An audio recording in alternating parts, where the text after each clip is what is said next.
So the only journey was left then for me. I became a prisoner in my own home, and I went into the dark night, the dark night, the depths of despair, and I will humbly admit that. But then I questioned, you know, God, because I had a good background. My mother's a very spiritual woman, like, so, and I suppose maybe for me at the time it was, why me? The deal with God, like, and the acceptance, like, you know what I mean? So, and the deal with God went on for me for a long time. I went to Lough Derg actually 30 times. I'd say if I find Lough Derg, I'll find it in Lourdes. I didn't, like, I remember going to Lourdes and going into the baths as well, like, you know what I mean? And so if I touch this, well, I drank 1 cup. There's a say, you said if you drink, you must drink a cup of water. I drank 3 cups of water just to make sure that it would work. But it didn't work here either. It didn't work in Medjugorje. It didn't work anyplace else. But the working for me was the acceptance. You know what I mean? And just pre that as well, I'd be going around at home, like, funny things that would happen at home.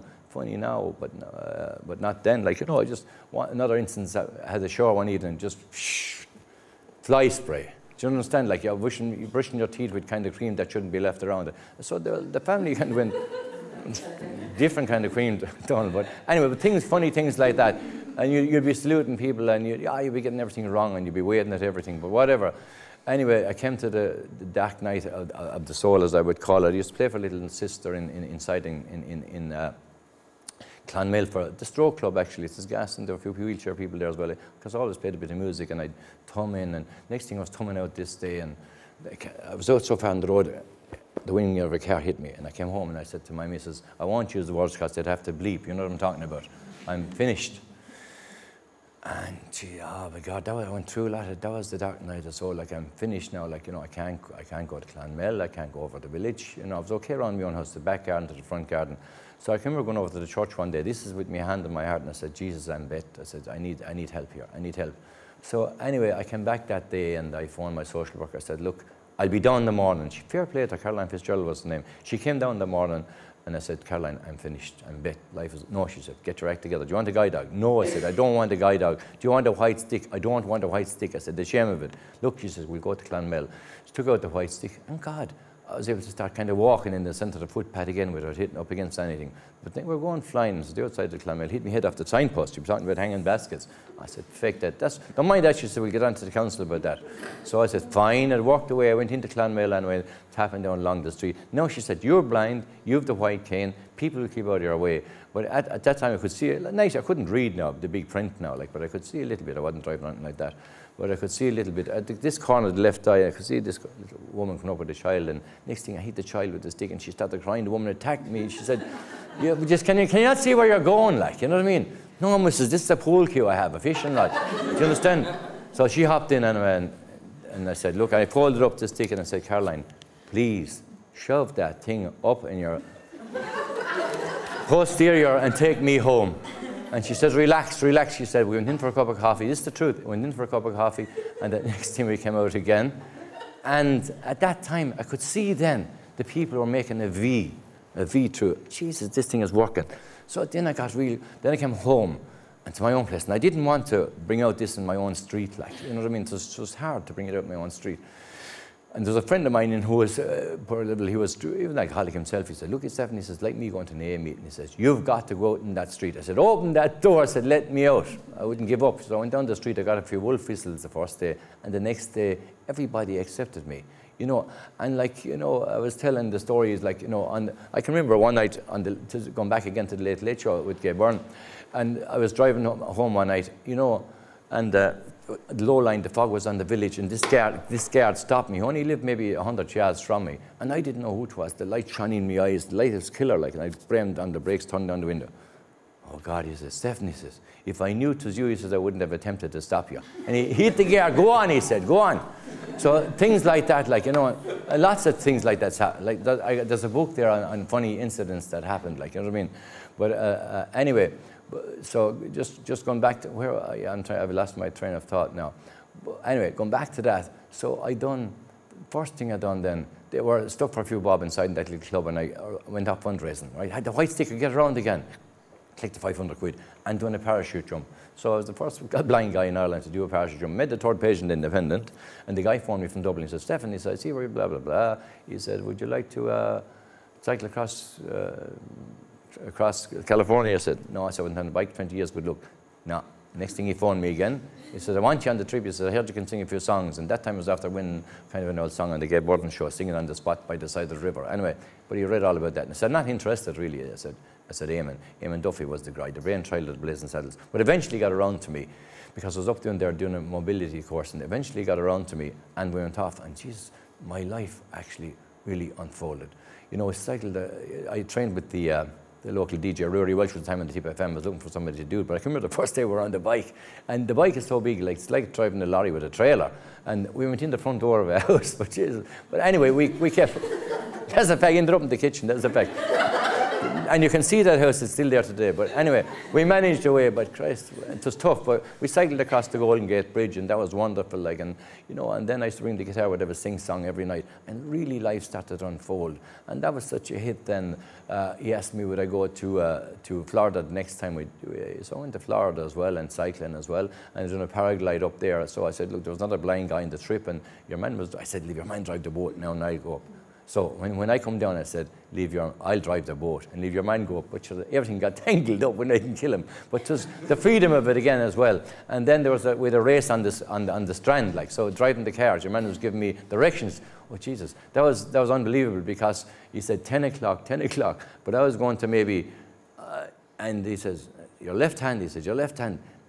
And next thing, towards the sea I was going, I think. He says, dash our left hand, he says. I was going to the right the whole time, you know what I mean? But anyway, things like that. So anyways, that was good as well, and I really enjoyed that, and the sing-song was great. And then I was asked whether I go on the canoe challenge, where the blind guy sits in the front, and we canoed the Econ River and camped out every night and sang songs. Like, really, life started to unfold, and that was so good as well. Then we started trekking. So the trekking would be the Terracotta Ramblers. You probably heard of them. They would be collecting money for the neurological brain foundations, and the 50% would go to them, and 50% would go to the blind. So that was brilliant, and we had a great team on that. So I trekked the Grand Canyon as well, and the Navajo Trail, and fabulous experience. Like, I know I was getting all the descriptions of it all, but you know, you could really soak up the atmosphere, and especially on a bike. Like, here I was, like, you know, I had given up everything. I'd given up swimming, cycling, fishing, tennis, everything like that, even football. And now I'm playing football with a bell and the ball, by the way. But here I was back, living my life to the full again. Think about the stamp collection, traveling all the countries that I would have dreamed of went to. Like, but one of the best experiences of my life was to go under the Iguazu Falls, and we went up to we went up to through the rainforest up the River Negro, which flows 6 miles with the Anson. So like, we went up that in a barge for 4 hours, and there was only 4 blind people on that one, and there would always be a celebrity. And I can remember David Norris was a celebrity on that particular one. Joe Duffy was on the other one, and Jim Batley was on 1 or 2 as well. But he was afraid of his living life, went into this jungle. Then we stayed in the trees built in the area towers built up on trees, ran by a generator. And that night we would go off, they would always run the challenge, and your man would be on top of the boat, we'd be down the back, and they'd shine in the light, and they'd jump in and hand you out a big alligator. This is on DVD, like. So the first time I ever held an alligator, like, I mean, far from ever in holding an alligator. But anyway, we canoed right into the rainforest. And you know, I really broke down in tears, like, you know, it pulled me through this rainforest, Eamon Duffy. And I really broke down in tears, because these children here, they were funny, they were happy, they were everything, like dancing, swimming and splashing. They didn't know the language, you know what I mean? And God, I broke down, because these are the same children that I have at home in my place. There is no separation. So life for me, like, I've lived life to the full, really. You know, I've been around the world. I walked trekked the Great Wall in China as well. And actually, it's 3 white sticks long, and it's 2 white sticks high, by the way, if you ever want to know the height of it. And, you know, and also as well, we cycled across Mexico there 2 years ago. Fabulous place as well.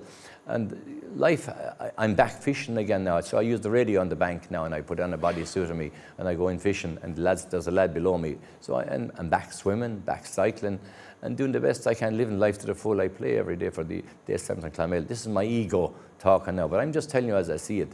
And I'm involved in a lot of other things at home. So life is good. And over the last 20 years, I've put up lights on my own roof, because I can do a dance in my own house. You know what I mean? So, but the people give note about that. So eventually I went up and I put them up in the night time, because I could manage away in the dark. You know what I mean? So, and I built a tunnel this year. I took down my lights this year. I built a little tunnel this year. I love gardening. I'm studying ecology and spirituality, all about the oneness and that we're all interconnected. So for me, really and truthfully, like, you know, life is there to live to the full. And thanks to the NCBI and all the social workers that are involved, there's talking watches, there's talking computers, there's everything available now.